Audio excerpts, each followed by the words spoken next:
My stepdaughter said, "You were never my father." So I donated her inheritance to the church. I was standing in my own kitchen when she said it. You were never my father. Jessica was 32 years old. I had raised her since she was 7. 25 years of my life poured into making sure she had everything she needed, and she said it like she was stating a fact, like she was correcting me. We were discussing the house. My house, the one I bought before I even met her mother. She wanted me to add her name to the deed. Said it was only fair since she'd grown up there, since it was basically hers anyway. When I hesitated, she looked at me like I'd slapped her. You know what? Forget it. You were never my father anyway. You were just the guy who married my mom. Then she walked out. I stood there for a long time after she left. The coffee in my cup had gone cold. I didn't move to reheat it. I just stood there replaying what she'd said over and over. You were never my father. I don't know what I expected. Gratitude, maybe. Not this. The house felt different after she left. Quieter, emptier. Like something fundamental had shifted. I looked around at the kitchen I'd renovated 15 years ago. The cabinets Jessica had helped me pick out when she was 17. She'd been so excited that day. Said she wanted to help make it our kitchen. I wondered if she remembered that. I wondered if it mattered. And when I did, Jessica came with her. That was the deal. That was always the deal. I didn't mind. Actually, that's not entirely true. At first, I was terrified. I'd never been around kids much. Didn't know what to say to them. Didn't know how to act. I was 38 years old and had lived alone for most of my adult life. The idea of suddenly becoming a father figure to a 7-year-old girl was overwhelming. But Linda was patient with me. She never pushed, never forced Jessica and me together. She just let things develop naturally. Jessica was a quiet kid. Shy. She didn't trust me at first. I understood that. I didn't push. I just showed up. Every day. I made her breakfast. I drove her to school. I helped with homework. I sat through parent-teacher conferences. I learned to braid hair badly, because Linda was working nights and Jessica wanted her hair braided for picture day. I remember that picture day clearly. I'd watched 3 YouTube videos the night before practicing on a rope.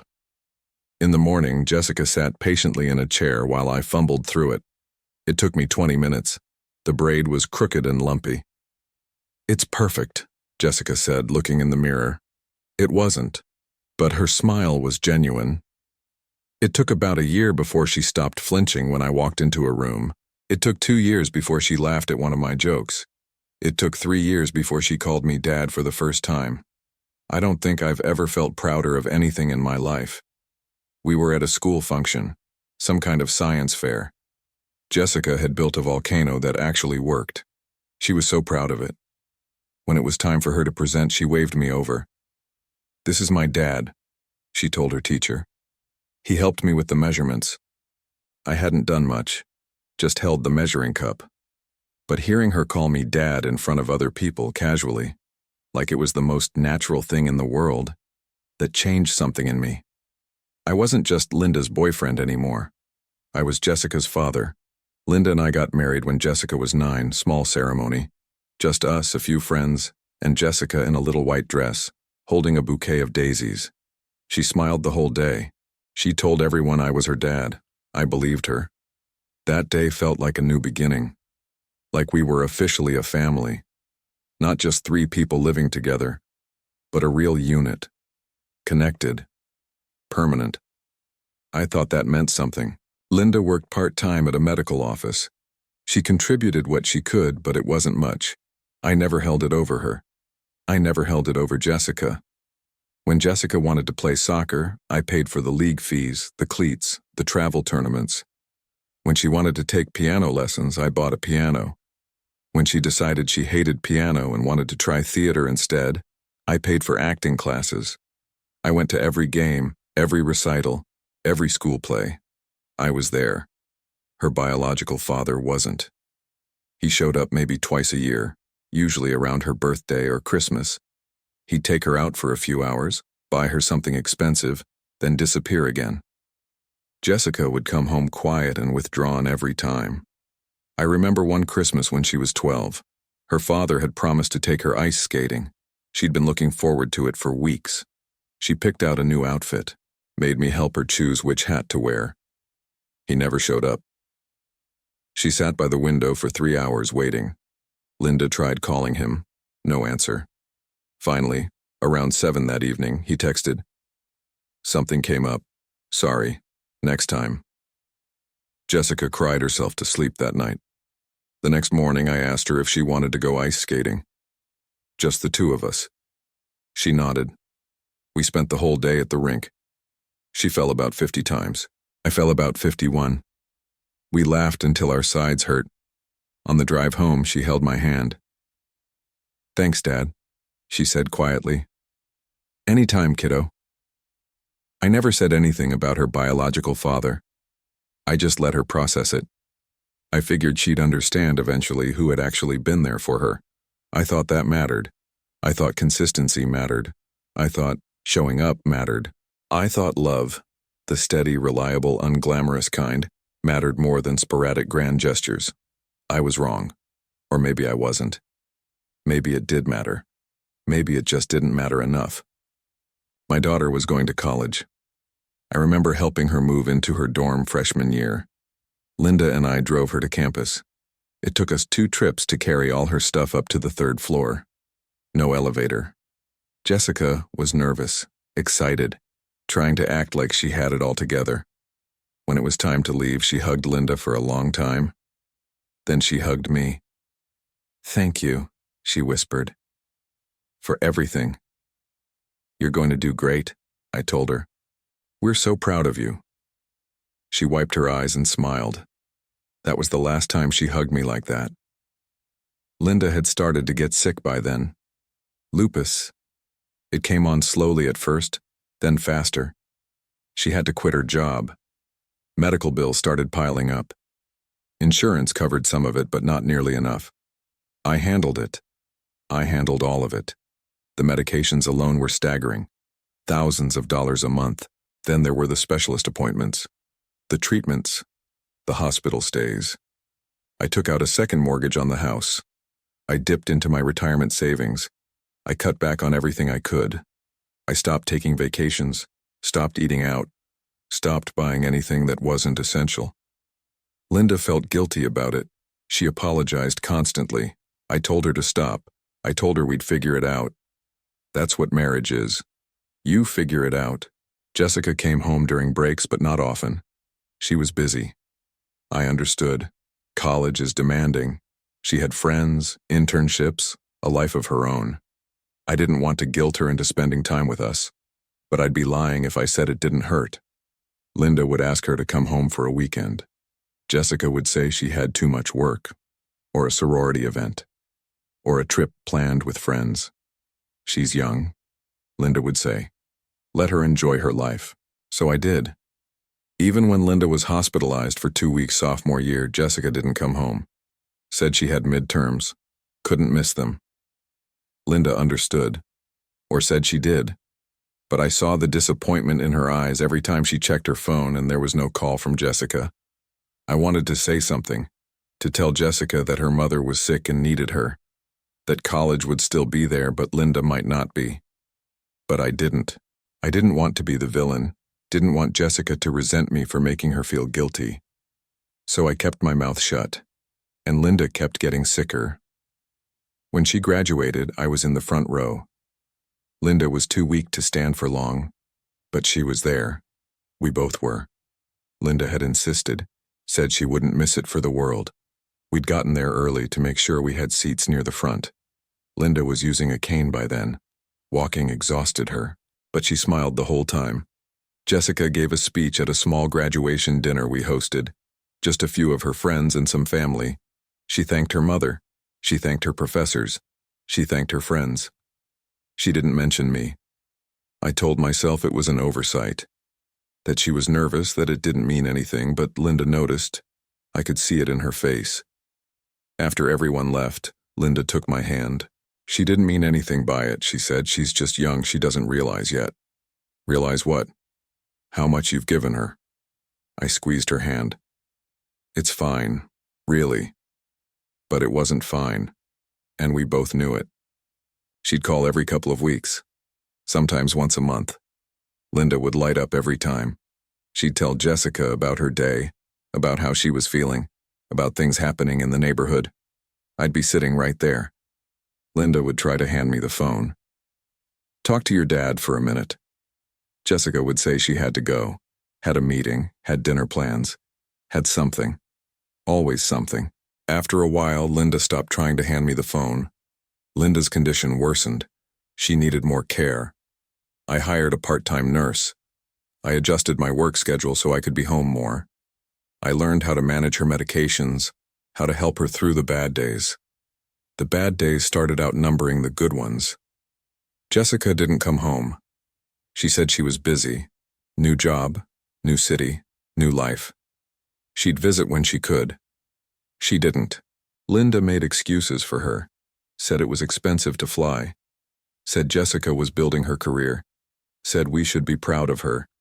I was proud. But I was also angry. Angry that Jessica couldn't take one weekend to come see her mother. Angry that she didn't seem to understand how serious things were. I wanted to call her, to tell her to get on a plane, to tell her that her mother was dying and she was running out of time. But Linda wouldn't let me. Don't guilt her, Linda said. I don't want her to come home out of obligation. I want her to want to come. So I waited. We both waited. Jessica never came. Linda died 3 years ago. It was a Tuesday morning. I was sitting next to her bed, holding her hand. She'd been unconscious for 2 days. The hospice nurse said it wouldn't be long. I called Jessica, told her to come, told her it was time. She said she'd get the next flight out. Linda died 4 hours later. Jessica was still in the air. She landed 3 hours after her mother passed. I picked her up from the airport. She cried the whole drive home. I should have come sooner, she kept saying. I should have been here.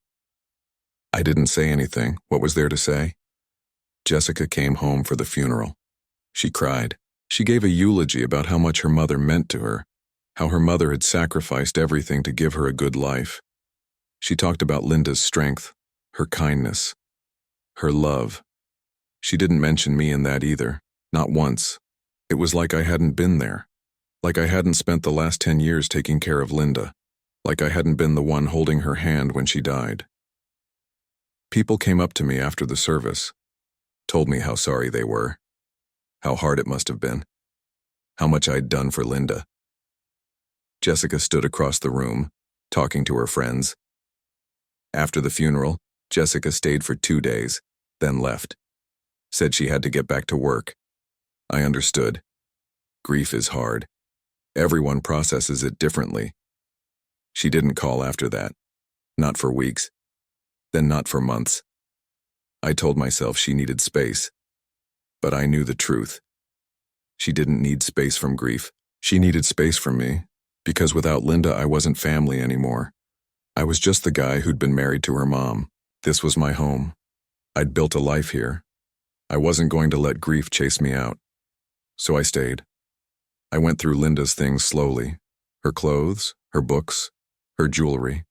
I donated most of it, kept a few items that meant something.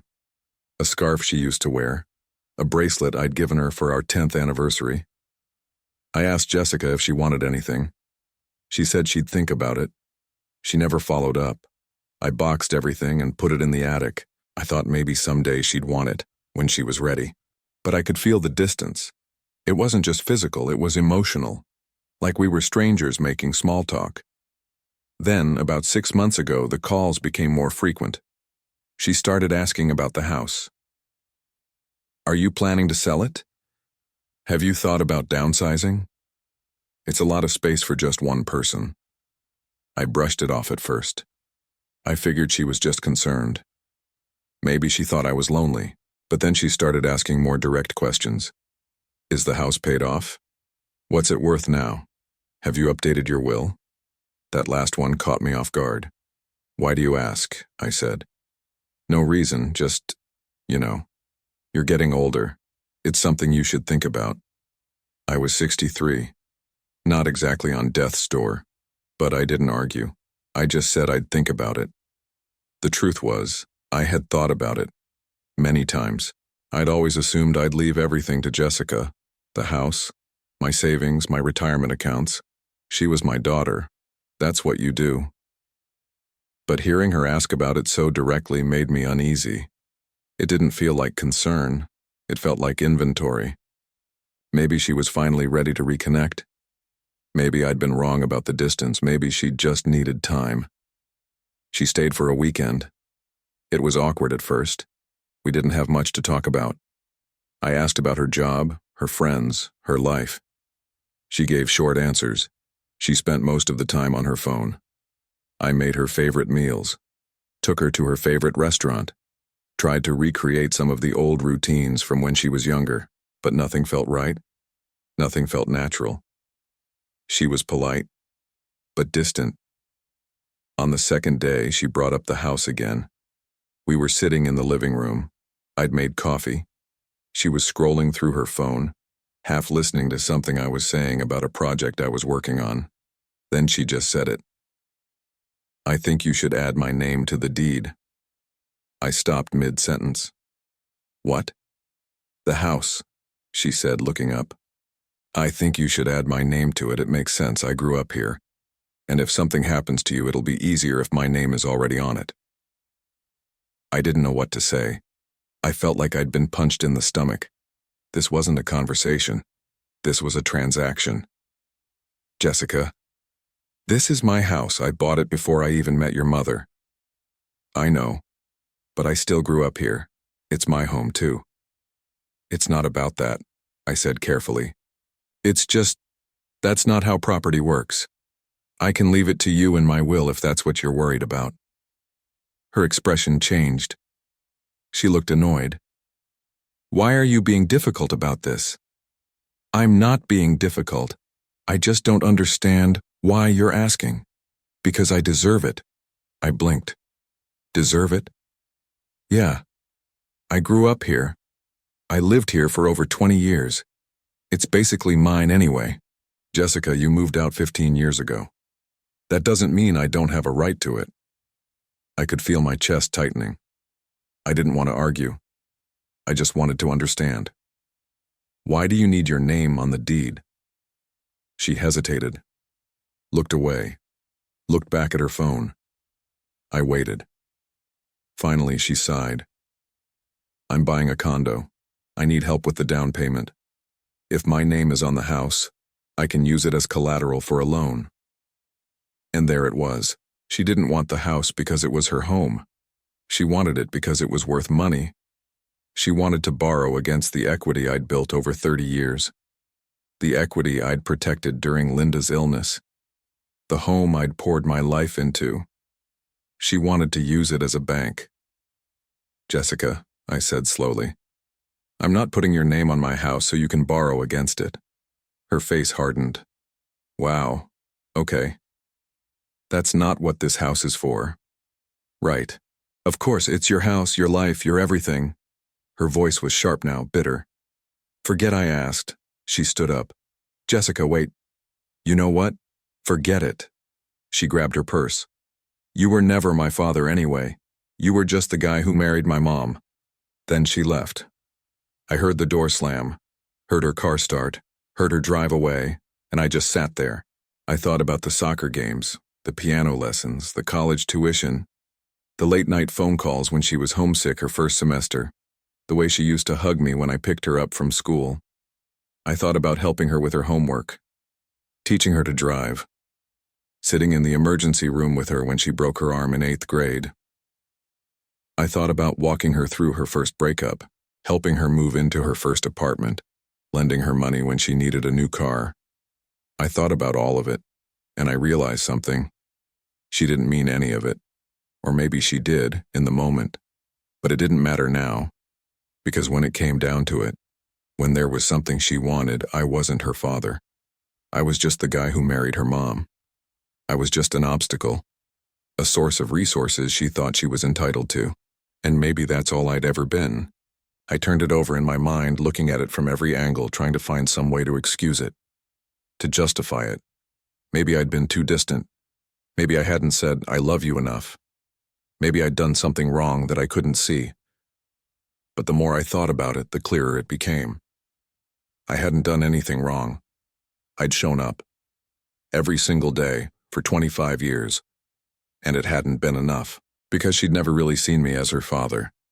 I was just a role I'd played, a function I'd served. And now that the function was no longer convenient, I was disposable. The hurt didn't fade, but something else started to grow alongside it. Something colder, something more certain. If I wasn't her father, then I didn't owe her anything. It wasn't a formal will yet, but it was the plan. She was my daughter. That's what you do. But she'd made it clear. I wasn't her father. So why would I leave her anything? I sat with that question for a long time. I wanted to be sure. I didn't want to act out of anger or spite. I wanted to be certain this was the right thing to do. I prayed about it. I'm not an overly religious man, but I believe in God.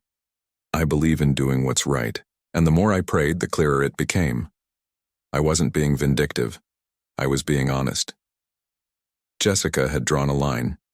She'd said I wasn't her father. And if I wasn't her father, then she wasn't my daughter.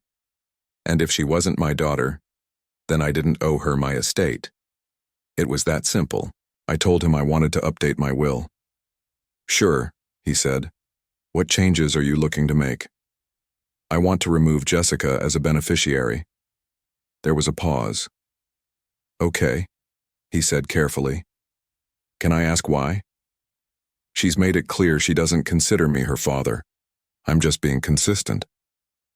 Martin didn't argue. He's seen enough family drama in his career to know when not to push. He asked a few clarifying questions, made some notes, then said, "Where do you want your estate to go instead?" I'd thought about that too. "I want to donate it to my church."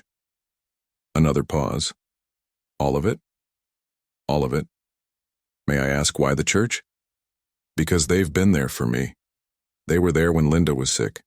They were there after she died. They've never asked me for anything, but they've given me more than I can repay." It was true. My church had been a constant source of support over the last few years. The pastor had visited Linda regularly when she was ill. The congregation had brought meals, helped with yard work, checked in on me constantly. After Linda died, they'd surrounded me, made sure I wasn't alone, invited me to dinners, included me in events. They'd never made me feel like a burden. They'd shown me more kindness than my own daughter had. "All right," Martin said. "I'll draft the documents. You'll need to come in to sign them." "When?" "How's next week?" "That works." Martin had included a single line explaining why. "I leave nothing to Jessica Monroe, as she has made clear she does not consider me her father." I didn't need to explain further. The statement stood on its own. Martin witnessed the signing. So did his paralegal. It was legally airtight. When it was done, Martin slid the documents across the desk. "This is final," he said. "If you change your mind later, we can always revise it. But once you pass, this is what will happen." "I understand. Are you sure about this?" I looked at him. "I've never been more sure of anything in my life." He nodded, shook my hand. I walked out of his office feeling lighter than I had in months. I kept myself busy. I didn't dwell on what had happened. I didn't let myself feel bitter. I just moved forward. I started volunteering more at church, helping with community meals, serving on committees, building relationships with people who actually valued me. It felt good. It felt like I was part of something real, but curiosity got the better of me. "Hello?" "Hey." Her voice was casual, like nothing had happened. "How are you?" "I'm fine." "Good. Good. Listen, I wanted to talk to you about something." Here we go, I thought. "What is it?" "I've been thinking about what I said last time I was there." I didn't respond. "I was frustrated," she continued. "I didn't mean it the way it came out. You know I didn't." "Do I?" "Come on. You know I think of you as my dad." I almost laughed. Jessica, you told me I was never your father. You said I was just the guy who married your mom. I was angry. That doesn't make it less true. There was a long silence. Look, she said finally, her tone shifting. Less apologetic, more businesslike. I need to know. Are you planning to leave me the house? And there it was. She wasn't calling to apologize. She was calling to make sure she was still getting what she wanted. No, I said. Another silence. What do you mean, no? I mean, I've updated my will. You're not in it. You're joking. I'm not. What? Where is everything going? That's not your concern. Her voice rose. Not my concern? Are you serious? After everything? After everything? I interrupted. After I paid for your entire childhood, your college, your mother's medical bills while you were off living your life? After I showed up for you every single day for 25 years? That's not fair. You made your position clear, Jessica. You said I was never your father, so I'm treating you accordingly. You're not my daughter. You're not my beneficiary. You're just someone I used to know. You can't do this. I already have. She was breathing hard. I could hear it through the phone. This is because I asked about the house because I needed help? This is because you showed me exactly who you are, and I believe you. You're going to regret this. I don't think I will. She hung up. For the first time in months, I felt like I'd done the right thing, the way she'd only shown up when it was convenient. Karen had been there through Linda's illness. She'd helped me when Jessica wouldn't. She knew. And if I'm not her father, then she's not my daughter. And if she's not my daughter, then I don't owe her my life's work. It's not about revenge. It's about integrity. It's about not rewarding someone who spent 25 years taking and never once saying thank you. But I know this. When I die, everything I've built will go to people who actually valued me, who showed up, who didn't wait until I had something they wanted before pretending to care. My church has been that for me. They've been family when my actual family wasn't. So they'll get everything, the house, the savings, the retirement accounts, all of it.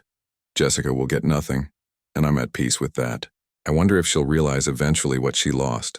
Not the money, not the house, but the relationship. The man who raised her, who loved her. I wonder if she'll regret it. I hope she does. Not because I want her to suffer, but because I want her to understand. You don't get to erase 25 years of someone's life with a single sentence and expect no consequences. You don't get to call someone not your father and still expect an inheritance. You don't get to show up only when you need something and call it love. Free from the obligation, free from the guilt, free from the constant wondering if I'd done enough. I had done enough, more than enough, and it still wasn't appreciated. So I'm done. It's hers. I did my part. Now I'm done. The house will go to the church. The savings will go to the church. Everything I've worked for will go to people who see me as more than a wallet. Jessica made her choice. Now she'll live with it. And so will I. But I'll live with it in peace. Because I know I did the right thing. I know I was a good father, even if she'll never admit it. And that's enough for me.